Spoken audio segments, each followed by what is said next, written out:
আজকে চলে আসছি ৩৬শে জুলাই স্মৃতিচরণের জাদুঘরে। ২টার টিকিট কাটছি, এসে দেখি ৩টায় ঢুকতে দিবে। কিন্তু ১ ঘন্টা অপেক্ষার পর ভিতরে ঢুকলাম, মনে হলো যেন ৩৬শে জুলাইয়ের মতো যুদ্ধ জয় করে ভিতরে ঢুকলাম। ঢুকতেই চোখে পড়ল আবু সাঈদের লাশের কফিন। এই যে দেখতে পাচ্ছেন কবরগুলা, আবার ভাববেন না গণভবনের কবরস্থান বানাইলেছি। এগুলো হচ্ছে ৩৬শে জুলাই শহীদদের স্মৃতিচরণে ঘন কবর। এখন আমরা আরও আপনাদের দেখানোর চেষ্টা করবো। দেখতে পাচ্ছেন ৩৬শে জুলাইয়ের যেই রিক্সাওয়ালা ছাত্রদেরকে সেলুট দিয়েছিল, এই যে এইখানে লেখাগুলো আছে, এই লেখাগুলোর মধ্যে অনেকের নাম আছে যারা শাপলা চত্বরে শহীদ হয়েছিলেন, আন্দোলন করেছিলেন। আর এই হচ্ছে কার লাশ সেটা এখানে নাম লেখা নাই, বুঝতে পারতেছি না। মেয়েদের কাছে কাঁধে একটা লাশ দেখা যাচ্ছে, কিন্তু লাশটা কার সেটা বুঝতে পারতেছি না। হয়তো যাই হোক, এই মূর্তিগুলো বানিয়ে সবাইকে স্মৃতি করে রাখা হয়েছে এই ৩৬শে জুলাই স্মৃতি জাদুঘরে। আপনারা চাইলে আসতে পারেন, কিন্তু এখন অনেক ভিড়, হয়তো কয়েকদিন পরে ভিড় আরও কমবে। প্রথম অনেক ভিড় ঠেলে যুদ্ধ জয় করে মনে হচ্ছে আসছি। আর বিশেষ আকর্ষণ হচ্ছে এইখানের এই হচ্ছে আয়নাঘর, যার নাম শুনলে শরীর কেঁপে উঠত। যে এত ছোট ছোট রুমগুলা যেন মনে হচ্ছে আমাদের একটা ওয়াশরুম এর থেকে বড় থাকে। দেখেন এর ভিতরে মানুষগুলার কিভাবে নির্যাতন করত, আপনাদের একটু দেখানোর চেষ্টা করছি। যে স্মৃতি আকারে রেখে দেওয়া হচ্ছে, যে দেখেন এই যে উপর দিকে হাত ঝুলায় কিভাবে নির্যাতন করতেছে। আসলেই বাস্তবে তো দেখি নাই, কিন্তু এই আয়নাঘরে যে স্মৃতিগুলা দেখতেছি তা দেখে হৃদয়ে কেঁপে উঠতেছে। এখন অল্প অল্প দেখানোর চেষ্টা করতেছি আপনাদের, ভিডিও এত লম্বা করা যাবে না। এখন ভিতর থেকে বের হয়ে গেলাম আয়নাঘরের, কিন্তু বের হয়ে মনে হলো যে আমাদের কোনো লোক মনে হয় ভিতরে রয়ে গেছে। আবার ঢুকলাম, ঢুকার পরে দেখতেছি যে এখানে আমাদের লোক একজন রইল। আমি ভাবলাম কি ব্যাপার, এই আয়নাঘরের ভিতরে কি করা হচ্ছে। তখন আমাকে উত্তর দিল, দেখতেছি যে এটার ভিতরে দাঁড়িয়ে কতটা কষ্টে মানুষ দিন কাটাচ্ছিল। আর বাহিরে দেখতে পাচ্ছেন এই যে লেখাগুলা তারা সব স্মৃতি করে রাখছে, যে তখন ৩৬শে জুলাই কি কি মানে ওয়ালে লেখাগুলা ছিল তারা লেখাজেখা করে যাই হোক স্মৃতি আকারে রাখছে। এইখানে দেখতেছেন আরেকজন গুলিকে চকির আড়ালে লুকিয়ে আছে। আসলে সেই দৃশ্যগুলো হয়তো আমরা অনেকেই চোখে দেখছি, কিন্তু কেউ দেখেও নাই। কিন্তু যারা কাছ থেকে দেখছি তাদের খুব হৃদয় বিদারক ঘটনা। আর সবাই আছে খালি ছবি তোলা নিয়ে ব্যস্ত। আমিও ভিডিও করতেছি, ছবি তুলতেছি, আর সামনের দিকে হাঁটতেছি। এই যে একটা ট্যাঙ্ক দেখতে পাচ্ছেন, এই ট্যাঙ্কের এই দৃশ্যটা যখন ভিডিওতে দেখছিলাম তখন এতটাই খারাপ লাগছিল, মানে মানে নিজেকে বোঝাইতে পারি না যে কি ভাষায় আপনাদের বলবো। তারপরে দেখতেছি মানুষের এত ভিড়, যেন সামনে এগোতেই দেখি মানুষের ভিড় লাইন দিয়ে আছে ভিতরে ঢুকার জন্য। এবার ভিতরে ঢুকবো, কিন্তু ঢুকে ভিতরের দৃশ্যগুলো আপনাদেরকে দেখানোর চেষ্টা করব। এইখানে এই ঘনভবনটা এখন হয়ে গেছে একটা গ্যালারি। আমরা এখন সেই গ্যালারিতে ঢুকবো। আপনারা আমাদের সাথেই থাকুন, আমরা গ্যালারিতে ঢুকে ভিতরে কি কি আছে সেটা দেখানোর চেষ্টা করব। সম্পূর্ণ ভিডিওটা দেখলে আপনারা বুঝতে পারবেন। ভিডিওটা যদি পুরো না দেখেন তাহলে আপনারা কি কি আছে সেটা দেখতে পারবেন না। এই ভিতরে ঢুকার সাথে সাথে দেখতে পাচ্ছি হাসু আপা পালাইছে। এই হাসু আপা পালাইছে এইটা দেখে আর একটু সামনের দিকে যেতেই ঢুকার প্রথমে রুমটাতে আপনাদের দেখানোর চেষ্টা করছি। দেখছেন আবু সাইদকে দেখা যাচ্ছে, আরও অনেককে দেখা যাচ্ছে। মনে হচ্ছে এটা একটা ভূতের মতো লাগতেছে, যাই হোক একটা কিছু এটা। আর এই যে সোফাটা দেখতে পাচ্ছেন, এটা মনে হয় হাসু আপা ব্যবহার করতো।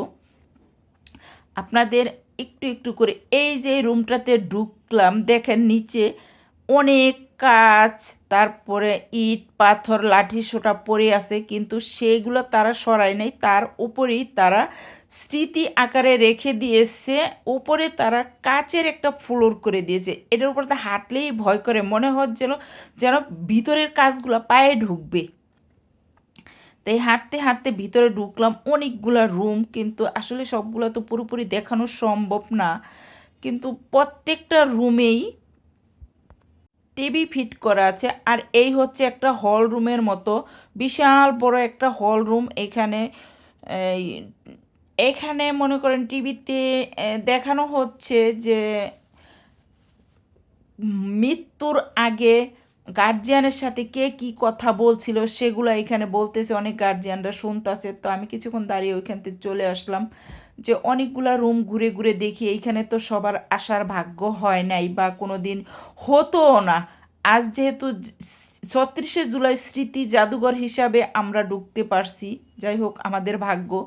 এই যে ভাঙাচুরা এখনও আছে, এই যে কিভাবে মানে ভাঙচুর করছিল ছাত্ররা, সেগুলো এখনও আছে। এই যে এগুলো এখনও ঠিকঠাক করে নেই। আর ভিতরে তেমন কোনো কিছু নেই, শুধু ক্যাবিনেটগুলো পড়ে আছে। আর সব ৩৬শে জুলাইয়ের স্মৃতি, এই দৃশ্যটা দেখে গা শিউরে উঠছিল। দেখেন একটা তাজা মানুষের নখ প্লাস দিয়া টেনে কিভাবে উঠাচ্ছে দেখেন। আর বিশেষ আকর্ষণ হচ্ছে যে হাসু আপার এখনও বেডরুমটা খুঁজে পাইনি। এই হচ্ছে যার নাম সবাই শুনতে পান, যে লাল টেলিফোন। এই হচ্ছে লাল টেলিফোন। তো আপনাদের আরও ভালো করে দেখানোর চেষ্টা করব যে এখনও হাসু আপার এই দেখেন, এই একটা লাশ দেখতে পাচ্ছেন বারান্দায় পড়ে আছে। মানে এগুলো তো অরিজিনালে লাশ না, আসলেই তো মানে কীভাবে নির্যাতন করছিল সেই দৃশ্যগুলো ফুটিয়ে তোলার জন্য এই আয়নাঘরগুলো বানানো হচ্ছে। এই যে দেখতে পাচ্ছেন ওয়াশরুমের মতো ছোট্ট ছোট্ট একটা রুমে কিভাবে মানুষ দিনের পর দিন এখানে আটকিয়ে রাখা হতো, মনে হচ্ছে যে নিঃশ্বাস বন্ধ হয়ে এখনও মারা যাবে। এই যে একটা দেখছেন কালা কাপড়ে মুড়ে লাশ ফালায় রাখছে একটা ছোট্ট একটা রুমে। এখনও ম্যাডামের বেডরুমটা খুঁজে পাইনি। এখন আমরা দোতলায় যাওয়ার চেষ্টা করতেছি। দেখেন মানুষের ভিড় ঠেলে যাইতে হচ্ছে, কিন্তু এতটাই ভিড় কি আর বলবো। ভিড় ঠেলাঠেলি করে যখন একটা রুমে ঢুকছি, দেখতে পাচ্ছি পুরোটা ওয়াল তারা পর্দা দিয়ে রাখছে ৩৬শে জুলাইয়ের যত স্মৃতি, কোথায় কি হচ্ছে আন্দোলন সব এইখানে আছে।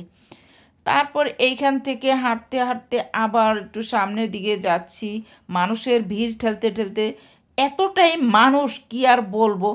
তখন সামনে এটা সম্ভবত ছিল একটা ড্রয়িং রুমের মতো। তো এর সামনে এই দেখতে পাচ্ছেন লাঠি সোটা ইট পাথর সব এখানে আছে। এই যে দেখেন কি দিয়ে ভাঙচুর করা হচ্ছিল সব এখানে আছে। তারপরে এর সাথে আছে বিশাল আকারে একটা বারান্দাও বলা যায় না, একেবারে অনেক বড় একটা জায়গা, দোতলায় সেই জায়গাটা। এখানে বসে হয়তো আলো বাতাস খাইতো আর প্রাকৃতিক দৃশ্যগুলো দেখতো এখানে বসে বসে। এখানে আর বিশেষ আকর্ষণ হচ্ছে এখনও ম্যাডামের বেডরুমটা খুঁজে পাইনি, তাই এক জায়গায় বেশিক্ষণ দাঁড়াইতে পারি নাই, তাই চলে যাচ্ছি। আবার মাঝে মাঝে একটু ভিডিও করতেছি, আবার একটু ছবি নিতেছি। এখন বেডরুমটা খুঁজে পাইতে হবে যে আমাদের ম্যাডাম কোন রুমে থাকতো। আর সব রুমে কত শত স্মৃতি ছড়িয়ে আছে, আপনাদের এই যে একটু দেখানোর চেষ্টা করতেছি। সবগুলো তো আর ভালোভাবে দেখাইতে পারতেছি না, কারণ দেখাইতে পারতেছি না শুধু একটাই কারণ, মানুষের ভিড়। এই মানুষের ভিড় ঠেলে আপনাদের যেতটুকু দেখাইতে পারছি আলহামদুলিল্লাহ। আপনারা আশা করি পুরা ভিডিওটা দেখবেন, পুরা ভিডিওটা না দেখলে বুঝতে পারবেন না। যারা যারা গণভবন দেখেন নাই ভিতরের দৃশ্য বা বাহিরের দৃশ্য, তারা ভিডিওটা দেখলে বুঝতে পারবেন যে ম্যাডাম কোথায় বসবাস করতো। তারপর দোতলার থেকে হাঁটতে হাঁটতে খুঁজতে খুঁজতে চললাম সামনের দিকে, যে দেখি ম্যাডামের বেডরুমটা কোথায়। হাঁটতে হাঁটতে মনে হয় বেডরুমের কাছে এসে পৌঁছায় গেছি। আর দেয়ালে যে ছবিগুলো এগুলো দেখতেছি, ওই তো আবু সাইদকে দেখা যাচ্ছে। সব ৩৬-এর যত স্মৃতি এইখানে গেলে সব দেখা যায়। আমার মনে হয় সার্থক হবে তাদের, যেই মায়েদের সন্তানগুলো শহীদ হয়েছে তারা ওইখানে গেলে অনেক কিছু দেখতে পারবে। আর এই যে রুমটা দেখতে পাচ্ছেন, এই ওয়ালে লেখা আছে আমার বাপের দেশ। এই যে যত শত বিল্ডিংগুলো দেখতে পাচ্ছেন, আমার মনে হয় এই বিল্ডিংগুলা তাদের, এই শহরটা তাদের। আচ্ছা যাই হোক, এখন একটু দেখানোর চেষ্টা করছি। এইখানতে আবার চলে যাচ্ছি আরেক রুমে। এই যে আরেকটা রুমে আসছি, এইখানে দেখতে পাচ্ছি বিয়ার সরঞ্জামাদি, টুপি টাপি, কত জুতা মোজা, সব কিছু, চশমা, ডাক্তারের মানে সব সরঞ্জামাদি এখানে পড়ে আছে। কে ডাক্তারি করতো জানি না, তবে এখানে সব কিছু পড়ে আছে, অনেক স্মৃতি। আর এই হচ্ছে সেই রিক্সা, যে রিক্সা এখন জাদুঘর আইনে রাখা হচ্ছে। দেখতে পাচ্ছেন কচুরি পানার ভিতরে লাশ ভাসতেছে, আর এইখানে কত শত লাশ কবর দিতেছে, না জানি কত মায়ের কোল খালি করে, কত লাশ গুম করে এখানে কবর দেওয়া হচ্ছে। আর এখন কি আর বলবো, বলার কোনো ভাষা খুঁজে পাচ্ছি না। এখন দেখি বিশেষ আকর্ষণটা, সেটা হলো ম্যাডামের বেডরুম। অনেক রুম, এখানে অনেক রুম, খুঁজতে খুঁজতে খুঁজতে খুঁজতে বেডরুমের দিকে এগুচ্ছি, মনে হয় বেডরুমটা পেয়ে গেছি। এই হচ্ছে ম্যাডামের বেডরুম। বেডরুমে ঢুইকা দেখি মানুষ, মানে কে কার আগে ছবি তুলবে, কে কার আগে যাবে। ম্যাডামের বেডরুমে ঢুকতেই দেখি ম্যাডামের খাটের দিকে যাইতে পারি নাই, অনেক মানুষের ভিড়, কিভাবে ছবি তুলবো চেষ্টা করতেছি, এদিক সেদিক ছোটাছুটি করতেছি। এই হচ্ছে ম্যাডামের খাট। এই যে আপনাদের দেখানোর চেষ্টা করতেছি, খাটের ওপরে পড়েছে একটা প্যান্ট, রক্তাক্ত দুইটা জামা দেখতে পাচ্ছেন। তবে জামা দুইটা কার আমি জানি না, আমি এই তথ্যটা দিতে পারি নাই আপনাদের। এই রক্তাক্ত দুইটা জামা আর একটা প্যান্ট ম্যাডামের এই খাটের উপরে পড়ে আছে, বেডরুমে খাটের উপরে পড়ে আছে। দেখেন কত মানুষে শুধু খালি ছবি তুলতেছে ম্যাডামের খাটের। ম্যাডামের যে কোন খাটটায় ঘুমাইতো, আমি তো প্রথমে মনে করছিলাম ম্যাডামের খাটটা না জানি কীরকম দেখতে হবে। আচ্ছা যাই হোক, খাটটা যেরমই হোক আপনাদের দেখানোর চেষ্টা করলাম, আপনারা আশা করি আপনারাও দেখতে পাচ্ছেন।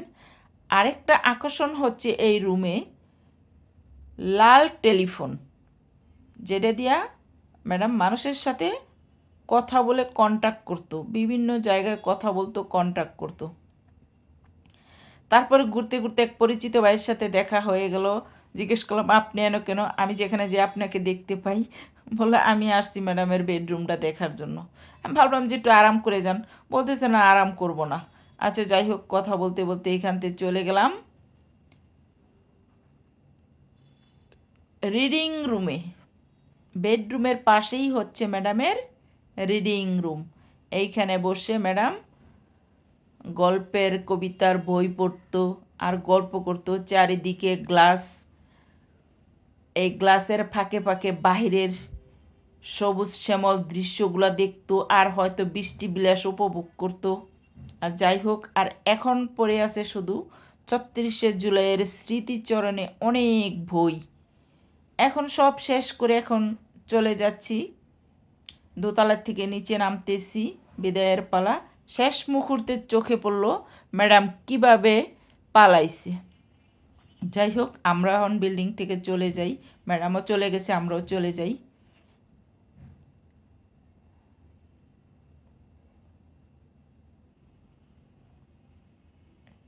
এখন আমরা একদম নিচে চলে আসছি।